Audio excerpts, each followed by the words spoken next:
What's up, guys? I don't really make these kinds of videos, but we got some breaking news today to go over an injury from last night that is really going to affect how the rest of the Saints season goes. So, Derek Carr suffered an oblique injury last night that we weren't sure if it was going to be something, if it was going to be nothing, what the deal with that was going to be, because oblique injuries are very strange and no one really knows how it's going to go.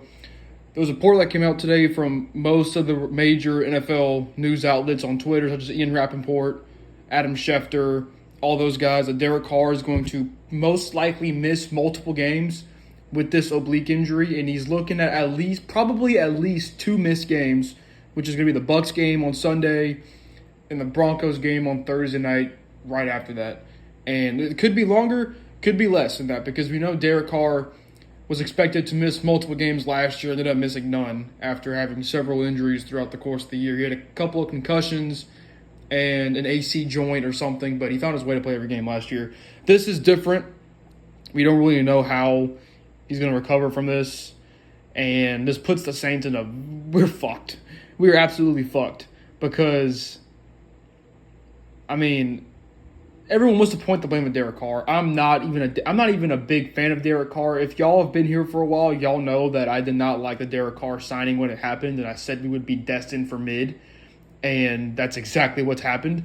But I actually feel like, contrary to popular belief, that he's actually played pretty decently well this season. He was terrible last night. He was not good last night. But, it's not like the offense is doing him any favors. Our offense, it's hard to win when you have you're missing your entire interior offensive line.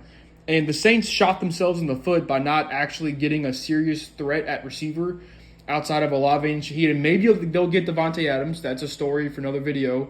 Hopefully that happens, because they cannot seriously have Mason Tipton out there. But back to the quarterback. Spencer Rattler, as of right now, is the favorite to start this week against the Bucs. And I was a little surprised by this, not because I do genuinely think Spencer Rattler gives us a much better chance to win. But we saw in the game last night that not Spencer Rattler, Jake Haener was actually the one to come into the game, and he is technically listed as a second-string quarterback over Rattler, even though Rattler played way better than Jake Haener in the preseason. We actually saw huge flashes of potential from Spencer Rattler. I didn't really see anything that impressed me from Jake Haener in the preseason, but it did kind of make sense they would put Jake Haener out there just because Spencer Rattler is a rookie, and we're not really sure how ready he is in the system. We don't really know how familiar he is with Kubiak's system yet. Jake Haener does at least have experience. That's about the only thing he has over Spencer Rattler. I think Spencer Rattler does give you a better chance to win, but it depends how the coaching staff wants to go about it. If they would rather go with the guy that probably has more familiarity with the system and getting the play calls in and getting the offense set, that they can go with Jake Haener. If they want to go with talent and, who they think gives them the best chance, I think Spencer Rattler gives you the best chance to win because he's much more talented and he just simply looked better in the preseason.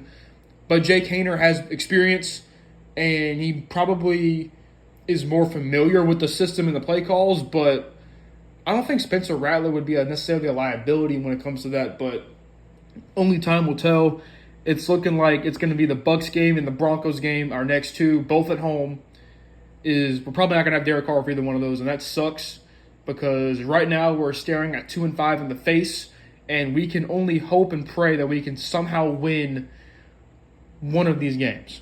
And I'm just going to tell you guys right now, I have no faith for this Bucs game coming up, especially with that defensive line about to bring Vita Vea against our interior offensive line. I almost have no faith in. The Saints season is not over. However, the Saints, I don't think the start to the season was a fluke necessarily. I do think Kubiak's system, when the Saints are healthy and they have Eric McCoy and they have Taysom Hill, and they actually have their interior offensive linemen such as Lucas Patrick at guard, not at center, and Cesar Ruiz at right guard, and Trevor Penning's playing up to his potential, which means the Saints can run the ball and use heavy play action like they did the first two games of the season. I think the Saints can do something, and they can muster up some wins in the latter half of the season, because I know you guys don't want to hear this right now, and trust me, I'm not even super optimistic when it comes to this season, but it's not over.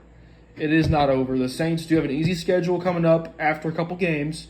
We have the Bucs, Broncos, and Chargers, and then after that, we have the Panthers, Falcons, Browns, Rams, Giants. So most of those are winnable games. Those are a few wins you're looking at right there if we can get healthy. Hopefully, that kind of mini bye week that you get from the Thursday game going into that Sunday game against the Chargers, that's about 10 days of rest right there. Hopefully, you can get some guys back. Eric McCoy is expected to come back around week 10, week 11, close to the bye week, so we'll see how he recovers. Taysom Hill is not on IR, so we're looking at him returning probably, I would think. I'm not sure if he's going to play this week. Hopefully he's back by the Broncos game, but if he's back for the Bucs game, that would be helpful because we've seen how once Eric McCoy and Taysom Hill went out, we saw in the Eagles game the offense took a huge toll, and the Saints are banged up on the defensive end too. We don't have any linebackers outside of Demario Davis right now. Pete Werner's dealing with a hamstring. Willie Gay has like a wrist or a hand injury or something.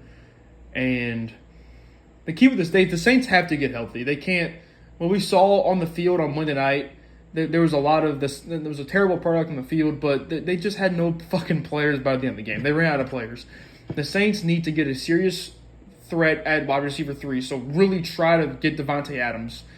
Different subject for a different video, but you can't have Mason Tipton out there taking serious reps because we saw how that went last night.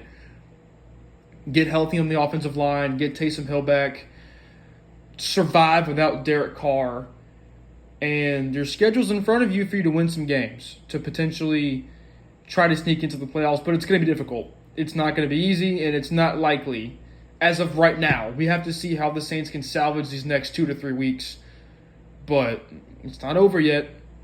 Hopefully, Spencer Rattler can show out, but this is an unfortunate place to be in. So, thank you guys for watching, and I'll see you guys next time.